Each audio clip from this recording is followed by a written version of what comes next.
Tips to fix a broken marriage. Marriage is for a lifetime. It is a vow of two individuals to stay together for the rest of their lives. People marry because they are in love or they just want security. There are also those who marry as a result of traditional arrangements. A perfect marriage does not exist. Problems and challenges are bound to happen. Everything seems perfect in the beginning, but later on, it gets tough. It's having the right attitude and making the right decisions that'll have the marriage work. Understanding the root of the problem will make it easier to find the solution. In a marriage, there are a lot of difficulties couples are faced with. The following are some common marital conflicts and ways on how to overcome them.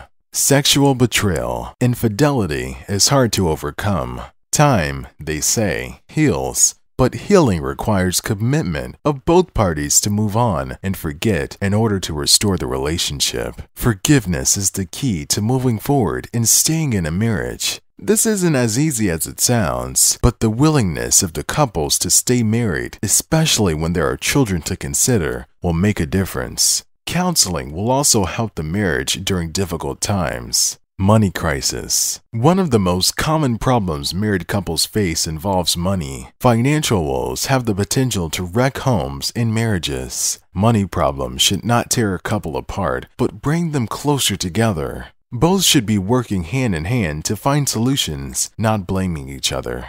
Death of a family member. A loss of a loved one has the capacity to destroy a marriage because the bereaved person has the tendency to retreat and shut out the world, including his or her spouse, to grieve alone.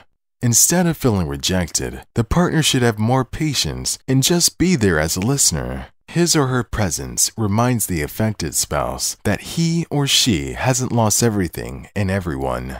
For serious problems involving grief, it is best to consult a professional. Not enough time. Time is important in every relationship. Spending enough with the person makes him or her realize that he or she is valued. Couples tend to drift apart when they don't spend quality time together. This is common among working couples because each has his or her own agenda every day. The other is neglected or not prioritized. If this happens all the time, communication is sacrificed, and good communication is a vital part of the lifeblood of a marriage. If this is cut off, a couple will stop understanding or connecting with each other, which leads to arguments, detachment, and the silent marriage killer, boredom. To have a successful marriage, a couple should have the capacity to forgive mistakes and have good communication and good enough time together. It may not be a perfect union, but it will be a stable and happy one.